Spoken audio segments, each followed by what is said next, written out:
Hey everybody, this is Just Okay Caters here, and I'm welcoming you to our 4th episode. I'm here with my wonderful co-host, Just Okay Wally. Say hi. Hello. And we're really excited this week. Our guest is Eloy Lasanta. Eloy is the developer of an RPG called AMP, which we are going to talk about at the end of this episode. The format for this episode, we are only going to talk about 2 games each, and then we are going to get right into a lot of questions and a lot of fun stuff for Eloy to say. You can say hello, right? Hi. Cool. All right, so that's it. Let's get right into the picks. It's a fray! Okay, my first pick this week is Hive Jump. Unfortunately, it's been canceled, but I still wanted to get the word out about it. It'll be back in April. The plot basically is a bunch of interstellar marines killing a whole bunch of aliens on a faraway planet by nuking them from orbit. But in order to nuke them from orbit, you gotta get in there with your friends with some co-op action and retro art style. And what more could you ask for, right, than killing a bunch of aliens? Kill them bugs. Kill them. Smash them dead. And it's a lot of fun. I'm not sure if you guys are advocates of killing alien bugs, but I am. Well, alien bugs actually killed my family, so I am seeking revenge currently. Can't we all just get along? But Alright, so it was really sad that you said that this game was canceled. Now, what is the motivation for them to come back in April? better getting the word out better, I guess. If you use a grammatically unsound sentence, hopefully get more attention drawn to the game. That's all I can think of. But they're very communicative. They got right back to me when I exhibited my concerns, and hopefully when they get back, I'll touch base with them again. But I felt obligated to keep them on the list because look at this thing; it looks amazingly fun. Yeah, and actually a lot of people have said that the best thing that can happen to a company is a failed Kickstarter, because it really does help to get the word out a lot more. Just because it's on Kickstarter and just the community there is just so awesome. See, they're inspired by Contra, Yeah. in case you couldn't tell from the T-shirt. Yeah, you can see a lot of the heavy inspiration. Oh yeah. Well, cool. That's Alright, so Hive moving Jump. on. Your pick, Kate. My second pick this week is the Land of Eyas. This is made by Happy Square Productions, and it looks so cute. It looks so good. It's got this really cool dynamic to it. This really cool mechanic where gravity kind of gets flip-flopped on you, and up becomes down, down becomes up as you cross the medium Cats of are the sleeping screen. with dogs. It's a whole big mess, but it's a good-looking mess. So Ayaz, this main character here, he looks great. He's on his way home. That's the story of it, which is a story that's kind of, near and dear to all of our hearts. But as he goes through, he's going to find these quirky and cool characters. So I'm looking forward to learning more about what Land of Eyas has to offer. Cool. What do you think? Oh, yeah. What do you think, sir? Yeah, no, and the character designs are adorable. The little kid in the raccoon suit, there's a little girl in a cat suit, which is really nice. And they have moving graphics on the Kickstarter page, which is extra appealing to me. I have not actually seen that before. Cool. I think that's our first picks out of the gate. Let's move on to the next one. Woo! Yeah. Sweet. Let's do it. My top pick this week is Zaharia. It's kind of a Middle Eastern inspired fantasy RPG. Action, adventure, combat, diplomacy, where all of your choices have implications on the result. I'm a big fan of that kind of motif and cultural background, all the way from Arabian Nights and beyond, so I'm glad to see that games being inspired by such a thing.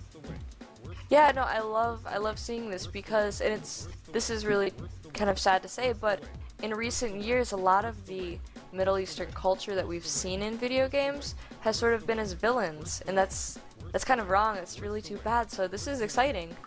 Yeah, all the way It's really down. great to promote that multiculturalism. Exactly, multiculturalism is the word, and like you said with the whole thing, a lot of talented Arabic and Indian actors often get typecast as terrorists number 1 and 2. And any kind of move towards making people a bit more, engaged by different cultural drives is always a big thing for me. And this game's heavy on story, and I love story. And I know that you love story too, sir, because of the nature of what you're doing. Of course, I mean, you can't design RPGs and not like stories. I also dig that the mechanics of the game seem to resemble a lot of Shadowrun Returns, which I've been playing a lot of lately. So yeah, I'm digging the way that this game looks and feels a lot. Cool. And that is Great. Zaharia. That is Zaharia. And let's move on to Zaharia. Kate's Sorry, pick. I just had to say it one more time. Zaharia! To say it. Alright, so Darkest Dungeon. This one, I'm so happy and excited to talk about this. And to everyone who's just watching our video right now, go check out the Kickstarter because this opening video is awesome. It sounds like it's voiced by a really cool mixture of Sean Connery and Liam Neeson. But don't take my word for it, go watch it. So, Darkest Dungeon is a dungeon crawler, but it's a super psychological and stress, paranoia-driven dungeon crawler where your party is going to really interact to the atmosphere around you in some very interesting ways. You're gonna see some of your guys sort of getting like PTSD from it. Some of them are gonna develop alcoholism from it. It's gonna be really interesting. It's a huge it's psychological warfare for your party. Like, you know, the torch burns lower. I cannot stand this. The darkness is suffocating. You know, we're going in circles. Quiet. And I'm a huge fan of games that do things other than, hey, I hit it and it dies and move on. You know, I like the general idea of this game. I love it. And I think the whole idea of having something really stick with your character is also going to make it stick with you in return. I love it. Yeah. Who can stand against such abominations? And yeah, it's good stuff. It's got some great turn-based combat. So, alright, I think that's it for our picks this week. Now let's spend a little bit of time asking Eloy about what he is passionate about, and that is AMP. Cool. Can't wait. Now we're here with Eloy, and we're going to be talking about AMP, which is his Kickstarter. And AMP stands for Accelerated Mutant Potential. It is not a superhero RPG. It's not a supervillain RPG. It is a supers. Is there any? What would you like to say about this, Eloy? Well, yeah, I mean, basically that is kind of the conceit of the game. When you're making your characters, you kind of develop these things called loyalties, which are the things that your character cares about, be it their community, be it their friends, be it justice itself, and it kind of helps you focus what your character would end up doing with his abilities, his or her, without actually saying, I'm a hero or I'm a villain. It's all about choices. Exactly. Now, if I were a character, my loyalties would be pretty heavily onto puppies and Cheez-Its. That's what I care about. Now, we see all of these great characters that you've already developed for it, and congratulations on hitting your goal, by the way. Oh, thank you. With that, we will be getting a really cool comic along with the game that talks about some of these pre-developed characters. Are there any in the comic who we haven't even seen yet at all, who you could give us a glimpse to? Yeah, so I mean, the comic itself is going to end up focusing on one of the characters, the Lance, which has already been introduced. One of the characters that he'll be kind of going up against is a character named Conduit, and he's all about kind of transferring energy to and from himself, and he's kind of a roguish kind of character, so he can drain somebody of their life force and then transfer that as energy to others. So it's pretty cool. Cool. Do you have any questions, Wally? Yeah, I mentioned it's year one, so I'm assuming you have other years in the can in terms of the evolution from the initial like superhero emergence into a more complex narrative. Yeah, we actually have what, 5 years planned. We have 3 outlined of where this story is going to end up taking us. So the first year is about discovering this brand new thing in the world, these superheroes or these supers, and then year 2 and year 3, and every year is going to start building on top of the one before it, each introducing new abilities, new powers, and new aspects to the storyline. That's awesome. Now, you're running this through Third Eye Games, which is you.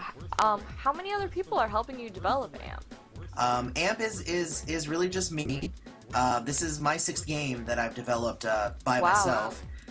So it is actually just me. It's kind of a one-man house, Third Eye Games, that I bring in freelancers then after the fact to kind of help with source books and try to round out the ideas and really expand on the initial concepts set forth in the core books. Alright, so we're just taking a quick look at the website here, and this is really impressive. It's a lot of kind of one-man work, and as you said, you have brought in the artist Maxim Lardinois, and he is going to put out some fantastic artwork for the comic. We are really excited to see it. Yeah, absolutely. You and me both. Alright, so that wraps it up for week 4 of Worth the Wait. We are glad to have you all with us, and we're so pleased to have you here with us, Eloy. It was really a pleasure. Definitely thank you for having me. Alright, so tune in back next week for more projects. This is Just Okay Caters. This is Just Okay Wally.